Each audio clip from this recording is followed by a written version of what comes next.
70 के दशक में लोग टेस्ट क्रिकेट को देखकर थक चुके थे और ऐसे में क्रिकेट की दुनिया में जब क्रिकेट वर्ल्ड कप आया तो क्रिकेट फैंस ने पहली बार ओडीआई फॉर्मेट को देखा, जिसे उन्होंने काफी प्यार दिया। और आईसीसी वर्ल्ड कप इतना खास होता है कि जिसमें पार्टिसिपेट करने के लिए कई छोटे देशों को दशकों लग जाते हैं और इसे नॉन टेस्ट प्लेइंग नेशन तो खेल ही नहीं सकते हैं, जिसे सिर्फ बड़े और ताकतवर क्रिकेट बोर्ड ही आसानी से इस इवेंट को होस्ट करते हैं और छोटे और डेवलपिंग क्रिकेट नेशन इस बड़े मेगा इवेंट को दूर से ही देखते रहते हैं। और ये बड़ी ही हैरानी की बात है कि सालों तक किसी भी क्रिकेट नेशन ने इस बात पर ध्यान ही नहीं दिया, लेकिन वर्ल्ड कप के 6 एडिशन और 23 साल बाद जब किसी व्यक्ति ने इस पर बात उठाई तो उसे अनसुना कर दिया गया। लेकिन वो व्यक्ति एक भारतीय था जिसने कई छोटे क्रिकेट नेशन के लिए वर्ल्ड क्रिकेट के खिलाफ एक जंग छेड़ दी, और वो व्यक्ति थे सर जगमोहन डालमिया। कलकत्ता के एक मारवाड़ी परिवार में जन्मे हुए डालमिया ने एक बात नोटिस की कि आईसीसी वर्ल्ड कप कहने को तो एक वर्ल्ड क्रिकेट इवेंट है, लेकिन ये टूर्नामेंट हमेशा इंग्लैंड में ही होस्ट किया जाता है।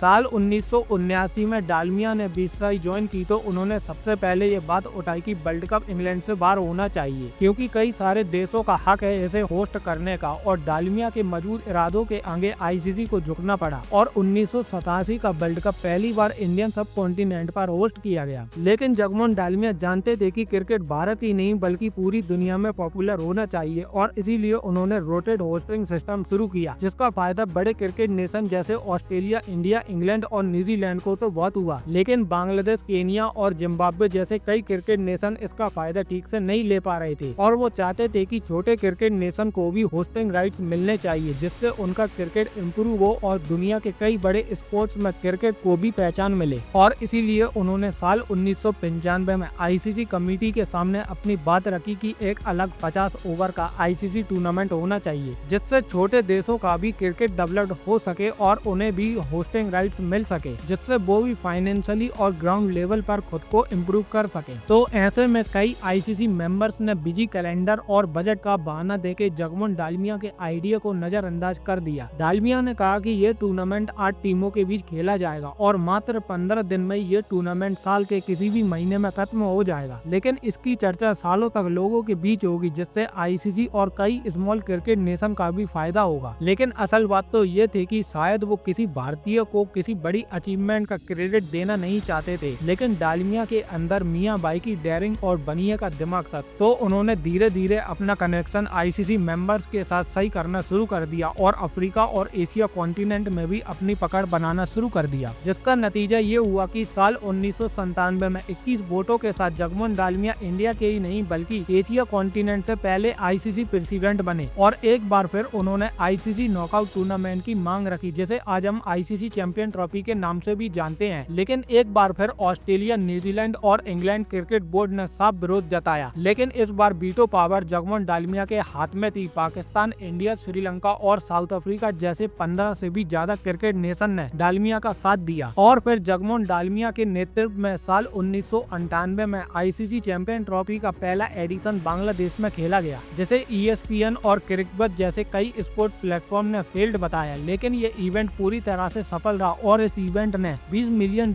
जैसी बड़ी मोटी रकम भी कमाई, जिसमें 9 टीमों ने हिस्सा लिया और इन 9 टीमों के बीच 8 मैचेस खेले गए। 1998 की champion trophy south Africa team ने जीती और ये टूर्नामेंट पूरी तरह से सफल रहा। और 2000 का आईसीसी नॉकआउट टूर्नामेंट और भी सफल रहा। जगमोहन डालमिया ने जब इस इवेंट को शुरू किया तो उन्होंने बस एक ही बात रखी थी कि स्मॉल क्रिकेट नेशन को भी होस्टिंग राइट्स मिलने चाहिए, लेकिन आज ये आईसीसी का इवेंट वर्ल्ड कप की तरह बड़े बड़े क्रिकेट नेशन में होस्ट किया जा रहा है, जिसका नतीजा केनिया जैसे छोटे क्रिकेट बोर्ड का खत्म होना साफ नजर आ रहा है। लेकिन फिर भी अब कोई जगमोहन डालमिया की तरह आवाज नहीं उठाता है। और दूसरी तरफ अफगानिस्तान जैसे कई क्रिकेट बोर्ड क्रिकेट की दुनिया में इम्प्रूव करते हुए नजर आते हैं, जिसका एक बड़ा कारण जगमोहन डालमिया जैसे लोग हैं, जिन्होंने हमेशा क्रिकेट को ट्रांसपेरेंट रखा और छोटे क्रिकेट नेशन के लिए बाउंड्रियां खोली। और दोस्तों, जाने से पहले कमेंट करके जरूर बताइए चैंपियन ट्रॉफी 2025 कौन सी टीम जीतेगी। और आपको ये वीडियो अच्छी लगी हो तो लाइक करें, सब्सक्राइब करें हमारे चैनल क्रिकेट काइंड।